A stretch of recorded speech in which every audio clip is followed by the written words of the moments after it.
In your mind, do you think he's a bright guy? I mean, like, I know people say he's an idiot, he's a moron, or whatever, but how does he achieve what he has achieved? I mean, even a con man gets caught at some point.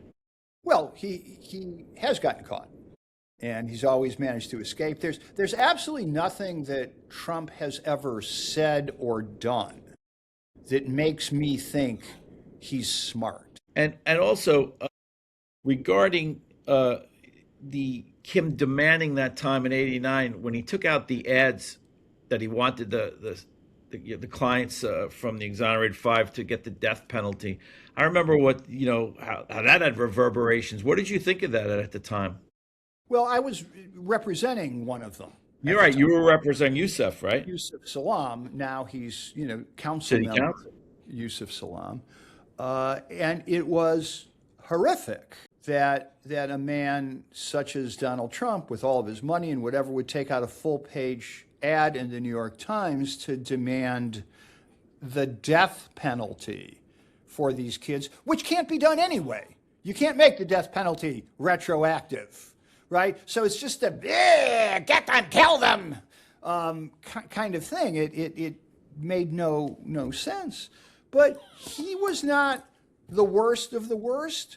There were plenty of people in positions of actual responsibility who were every bit as bad and every bit as racist at the time.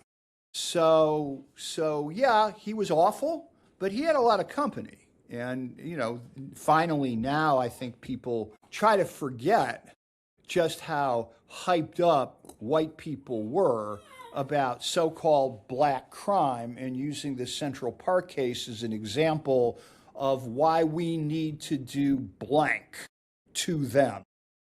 Do you ever ponder all the bold-faced names on? It was like a National Lampoon movie, where they have at the end how they turned out. When you think of somebody, even Rudy Giuliani, America's mayor, Donald Trump, real estate man, all these characters that were kind of contemporaries of yours, and where they ended up, and how how that they Yeah, progressed. it's always interesting. It's interesting to watch. I mean, some people clearly got what was coming to them. Many people didn't, and some people suffered things they didn't deserve. It was nice to see Rudy Giuliani, who had always been a vicious, bullying, angry, bilious racist from the time he was in the Justice Department all through his mayoralty and his various ambitions after that. It was nice to see him finally becoming the person we always knew he was. Crazy, raving, mascara dripping, being filmed in Borat 2, lying down on bed with his hands in his pants in front of some 22-year-old.